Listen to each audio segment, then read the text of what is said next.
Baik Bapak Ibu sekalian, bismillahirrahmanirrahim. Assalamualaikum warahmatullahi wabarakatuh.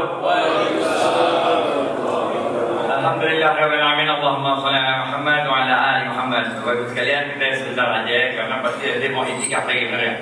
Yang penting ilmunya nyampe, oke? Nah, seperti biasa kita akan kasih banyak kuis, siap-siap jawab kuis ya. Yang bisa jawab kuis angkat tangan, apabila jawabannya benar, gocap. Oke. Jamaah sekalian Allah, yang penting hidup itu barokah. Rasulullah SAW mengatakan, orang yang kaya itu bukanlah orang yang banyak hartanya, tapi orang yang kaya itu adalah orang yang memiliki rasa cukup di dalam dirinya. Ini benar. Ente mau harta banyak kayak apa juga kalau nggak pernah merasa cukup, ya nggak kaya, benar ya? Yang kaya itu yang selalu punya rasa cukup. Itu sebabnya Allah berfirman dalam Al-Quran, yang pertama, la in syakartum la azidan. Yang mana nih? La azidan.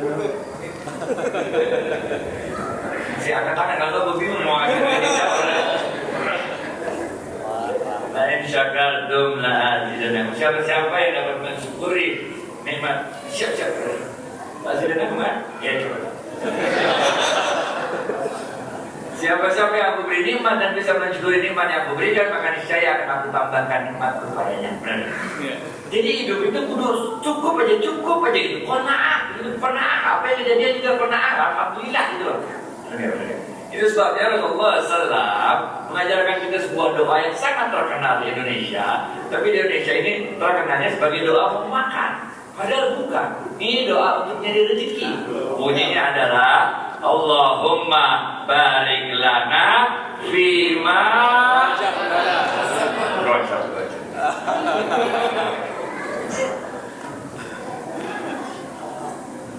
Wahai Allah, berkahilah seluruh rezeki yang Kau berikan pada kami dan jauhkan kami dari siksa api neraka ini.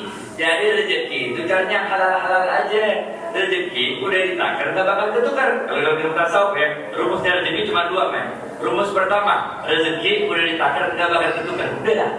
Rumus kedua, Allah berfirman dalam sebuah hadis qudsi, kalau hilang akan kuganti, kalau kurang akan aku tambahi. Udah selesai. Jadi ente nggak perlu nyari yang haram-haram, ngapain? Yang halal aja. Kalau hilang diganti, kalau kurang ditambahi. Yang halal aja udah ditakar nggak bakal ketukar. Cukup aja dah. Kalau kita kaitkan dengan Ramadan, Ramadan ini mengajarkan kita sebetulnya untuk selalu merasa cukup. Imam Ghazali membagi tingkatan puasa menjadi 3. Tingkatan puasa yang paling rendah kata Imam Ghazali adalah tingkatan puasa orang awam. Ini ada dalam kitab Ihya Ulumuddin. Kalau Syekh Abdul Qadir Jailani ini membagi puasa 3 tingkatan juga. Tingkatan yang paling rendah kalau dalam Syekh Abdul Qadir Jailani ini dalam kitab Sirul Asrar namanya puasa syariat. Kenapa dinamain puasa syariat? Karena puasanya cuma sekedar gugurin kewajiban syariat doang. Yang penting ente jangan batal puasa aja dah. Asal ente kagak batal puasa, maka kewajiban puasanya gugur, selesai. Gampang banget dah. Kalau dalam bahasa ilmu tasawuf ini namanya puasa badaniyah, puasa jasadiyah. Yang puasa cuma badan kita doang. Yang batalin puasa cuma 3. Oke. Yang pertama, jangan makan. Apa juga Pak?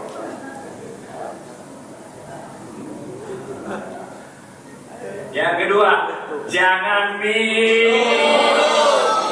Sini.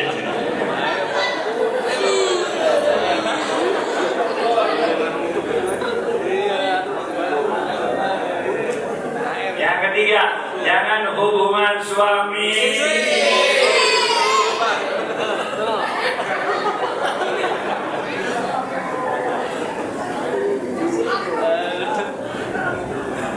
Udah selesai. Pokoknya lu jangan makan, lu jangan minum, jangan hubungan suami istri, selesai. Puasa lu kagak batal. Kewajiban syariat kita untuk puasa gugur, selesai ya dah.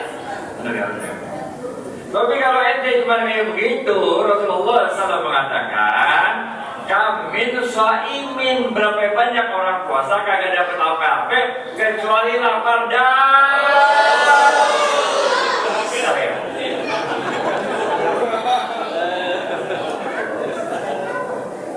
udah nggak dapat apa-apa kecuali lapar sama haus doang. Udah selesai dah, bener ya? Tapi kewajiban puasa gugur, udah tenang, bener ya? Oke. Itu sebabnya Imam Ghazali mengatakan kita harus naikin tingkatan yang kedua. Ini sama juga waktu nyari rezeki gini juga men. Tahan diri, jangan cari makan dengan cara yang haram, jangan cari minum dengan cara yang haram, jangan membuat hubungan yang terlarang. Ini sama, rumusnya sama. Imam Ghazali mengatakan kita harus naikin ke tingkat yang kedua, namanya puasa khawas. Oke. Kalau dalam istilahnya Syekh Abdul Qadir Jailani ini namanya puasa tarekat. Apa itu puasa tarekat? Puasa tarekat adalah bukan sekedar kagak makan, kagak minum, kagak hubungan suami istri, tapi lebih dari itu. Yang puasa bukan cuma badan kita doang, tapi kita juga puasa untuk tidak menyakiti orang lain. Ente puasa tapi tidak menyakiti orang lain, bagaimana? Rasulullah SAW bersabda, ini hadis riwayat Imam Dailami. Rasulullah SAW memberi contoh 5 hal yang menyakiti hati orang lain. Rasulullah SAW bersabda, ada 5 hal yang dapat merusak pahala puasa kita. Puasanya maka gak batal puasanya, tapi pahala puasanya rusak. Kenapa? Karena lu nyakitin hati orang lain. Oke. Yang pertama, Rasulullah SAW. Jangan berbohong.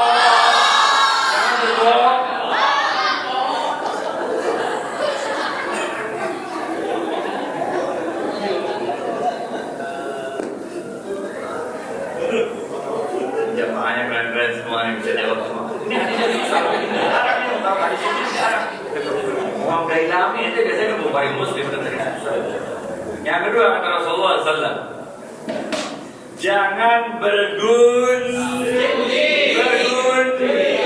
Yang mana sih? Bergunjing.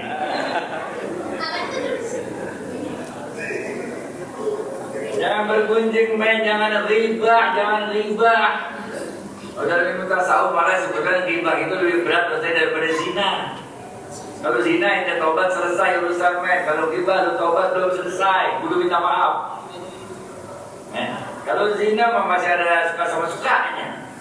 Kalau ghibah mana ada men? Ente ibarat makan daging pakai saudara sendiri. Jangan. Oke. Pertama, jangan bohong. Kedua, jangan bergunjing. Ketiga,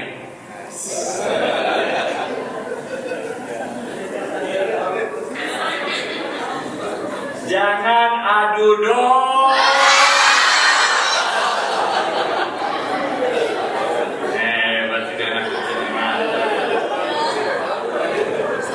Jangan adu domba, men. Dia puasa tapi adu domba orang bagaimana ceritanya dulu ya? Yang keempat, jangan memberi sumpah palsu. Nggak boleh 2 kali, tapi 2 kali lah.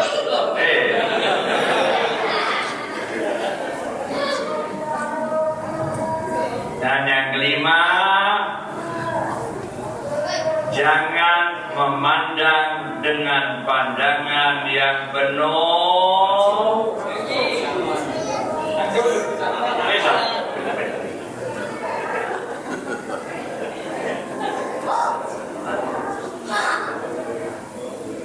Udah, nih namanya puasa tarekat, puasa khawas.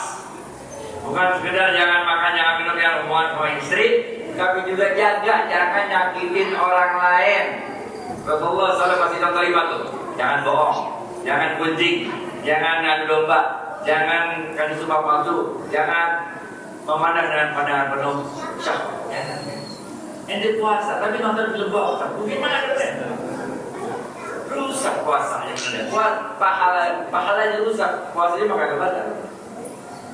Imam Ghazali mengatakan naikin 1 tingkat lagi. Ini namanya puasa khawasul khawas. Oke. Kalau dalam istilah Syekh Abdul Qadir Jailani, ini namanya puasa hakikat. Oke. Ini lain lagi. Apa itu puasa hakikat? Puasa hakikat adalah puasa yang bukan sekedar kagak makan, kagak minum, kagak hubungan suami istri, bukan sekedar tidak nyakitin orang-orang lain, tapi juga di puasa hakikat hati kita udah bersih sehingga kita membagikan kebahagiaan pada orang lain. Ngerti ya? Terus Allah berfirman dalam sebuah hadis qudsi, amalan yang paling cepat langsung sampai padaku, kata Allah, adalah ketika kalian memasukkan rasa bahagia ke dalam hati orang lain. Ini amalan yang paling cepat langsung sampai padaku, kata Allah, adalah ketika kalian memasukkan rasa bahagia ke dalam hati orang lain. Rasulullah SAW memberikan contoh bagaimana membahagiakan orang lain. Rasulullah SAW bersabda, siapa-siapa yang memberikan makan orang untuk berbuka puasa, maka pahalanya sama dengan pahala orang yang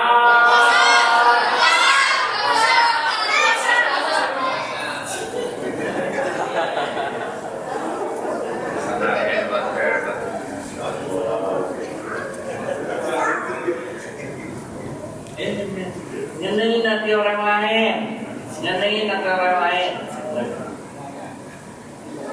Dalam sebuah kitab, judul kitabnya Risalatul Husainiyah, yang ditulis oleh Imam Al-Husairi.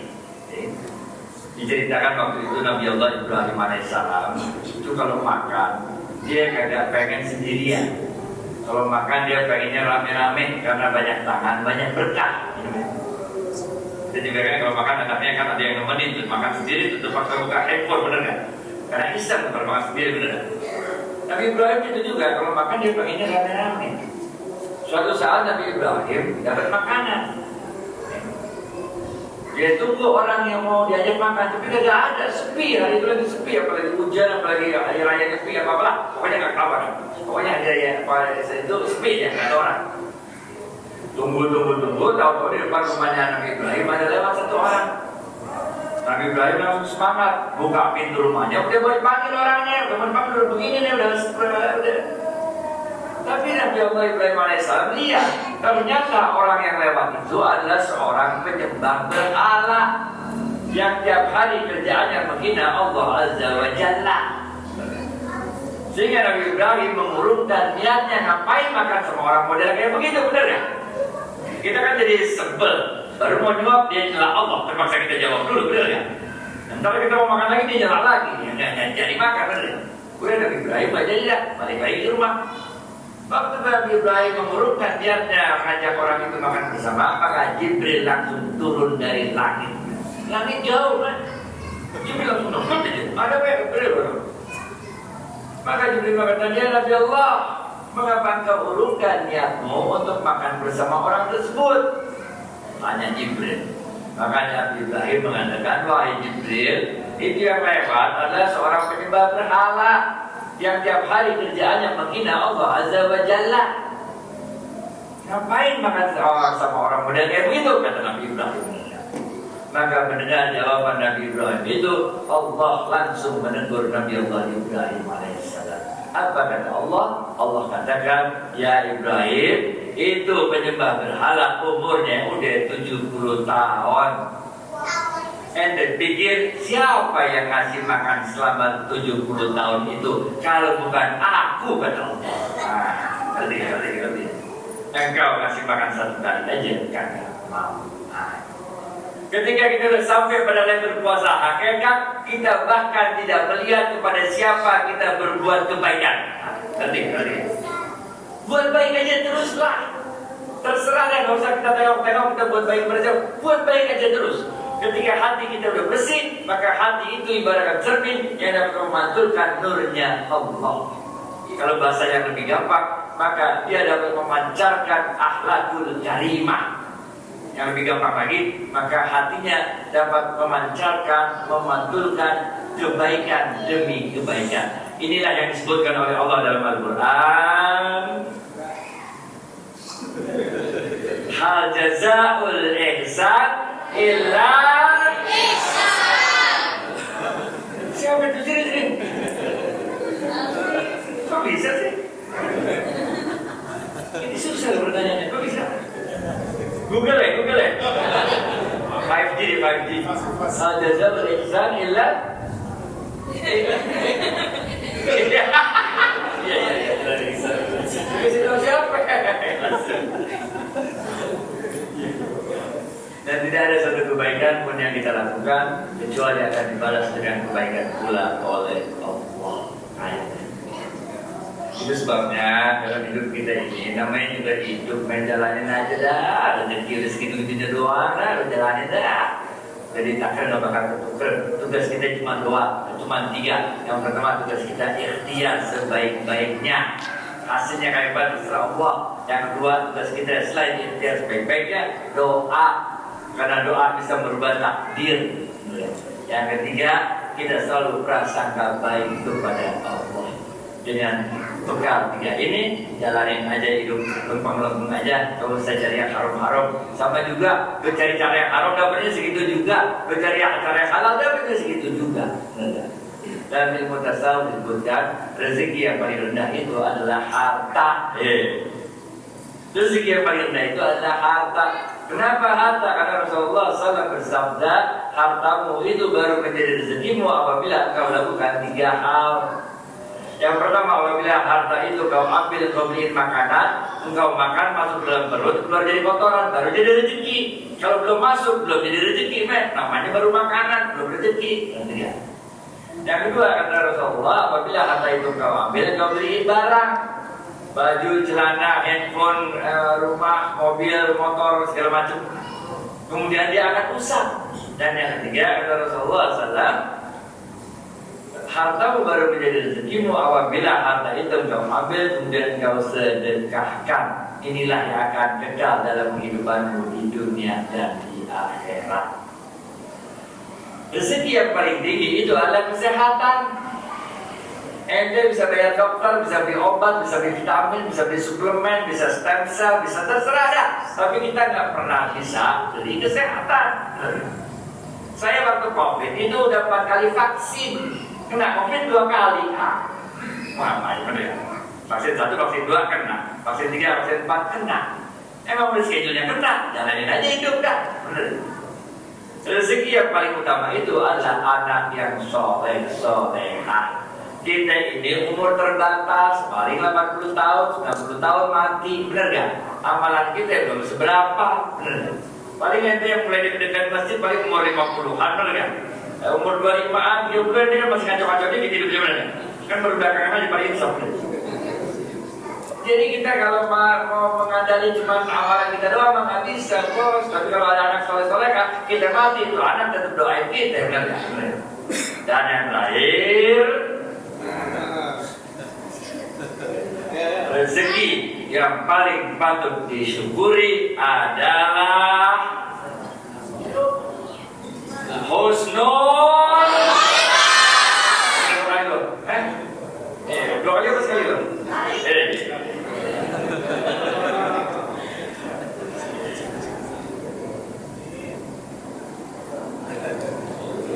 Husnul khatimah. Ini rezeki yang baru kita syukuri. Ini kita udah bentar lagi mau habis Ramadan. Kita doa sama Allah, mudah-mudahan Allah menerima semua amalan puasa kita, amin. Mudah-mudahan Allah menggugurkan semua dosa-dosa kita, amin. Mudah-mudahan Allah mempertemukan kita dengan Lailatul Qadar dalam keadaan kita yang sebaik-baiknya, amin. Mudah-mudahan yang lagi sakit cabut sakitnya diganti dengan kesehatan, yang lagi unda bulannya dicabut bulanannya diganti dengan kedamaian, yang lagi kesempitan rezeki diganti dengan kelaparan rezeki yang halal, yang berkah, yang Allah Subhanahu menerima semua doa-doa kita. Assalamualaikum warahmatullahi wabarakatuh.